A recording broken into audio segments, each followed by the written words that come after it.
It looks like Governor Kathy Hochul, the new governor of New York State, is not pushing for the New York State eviction moratorium to continue. And listen, I am 100% fine with that.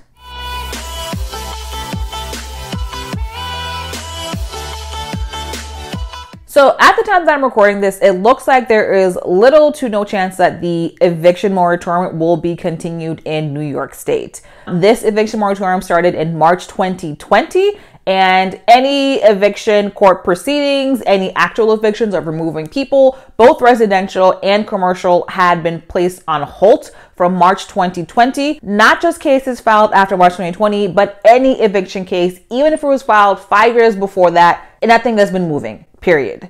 AM New York reported that on January 11th, the governor confirmed that she was not going to push forward with extending the moratorium. In the past, the former governor of New York, Cuomo, had said also that he was not going to pursue continuing, and then a couple of days later actually reinstated it. So I'm actually not 100% confident that this is actually really done for real, but I am okay if it is actually done. Now, I know that you all are not okay with the moratorium ending, according to your poll responses in the community. Now, whether you responded in the poll or not, drop a comment below and let me know if you think the eviction moratorium in New York should continue or if it should end, and tell me why. And we are not going to be having any nastiness in the comments, so make sure you are respectful and rational in your discourse. This video is absolutely going to be a rant, so if you're not in the mood for a rant today, just go ahead and click off. So I'm going to share a few reasons as to why I think this moratorium needs to end indefinitely, needs to actually end for real. And this is from the standpoint of a landlord in New York State, that had a tenant that was refusing to leave the building, and a landlord that has spent literally tens of thousands of dollars to simply get the courts of New York to uphold the law and allow me to protect my property rights. So my first thoughts on this is that a lease, guys, a lease is a contract between a tenant and a landlord. And if that tenant is not upheld by either side, then either side should be able to go to court to get that issue resolved. Now, the reason as to why you are unable to live up to your end of the contract doesn't really matter. And if you are not able to resolve this issue amongst yourself, there should be an equal opportunity for the court to listen and to adjudicate on this issue. In New York State, since March 2020, landlords have been unable to get in front of a judge to protect their property rights, either because there were no payments being made or because the lease was expired and they want their property back. On the other hand, any tenant that files a case against a landlord is able to get in front of a judge within a couple of weeks.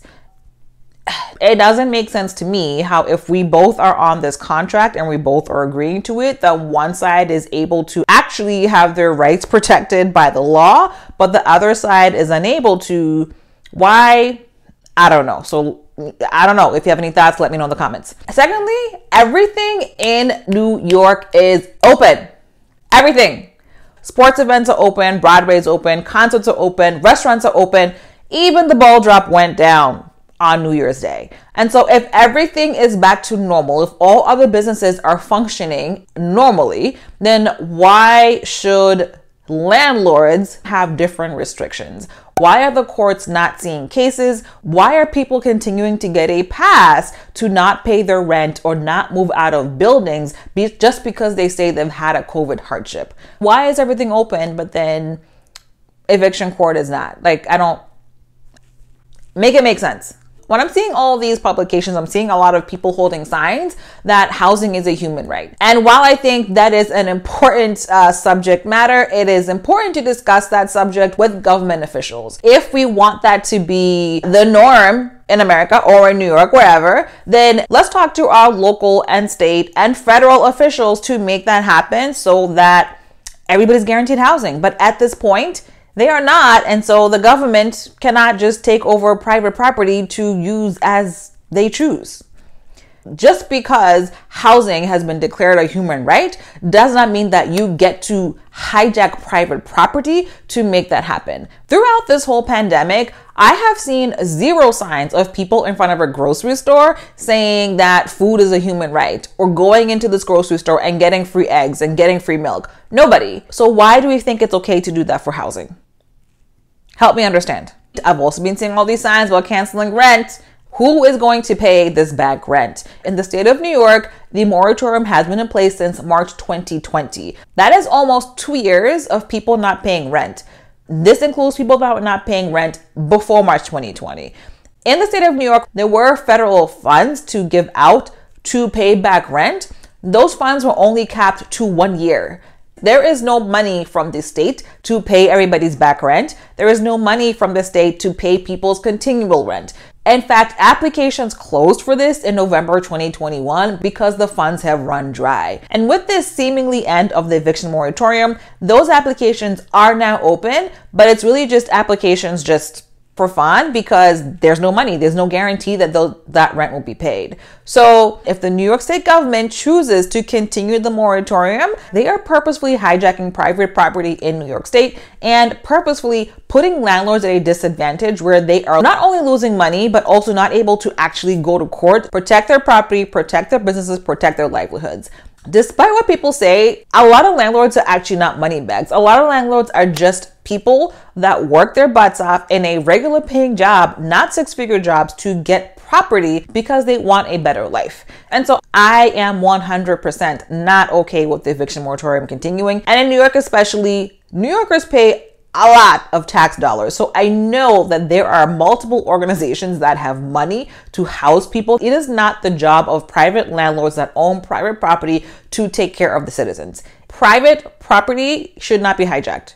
Private property should not be hijacked. It has been way too long since this has been happening. The people that will be evicted first, as in actually removed from their property, are people that already had eviction cases that were decided upon before March 2020. For anybody that is actually placing a eviction case now, I would be surprised if it even sees a judge in a year, because the eviction cases are so backed up. Hijacking private property because the government doesn't know what to do with the problem, I'm not okay with that. I'm not okay with that because not everybody that is being protected by this moratorium is actually somebody that actually had a COVID issue. There are people that literally have eviction cases that were filed in 2017 that are on hold from being evicted because of this whole thing. Now, even though this whole thing has been a complete mess, and even though I spent a whole bunch of money to evict someone, if you want to know all the details of this eviction story, drop a comment below and let me know.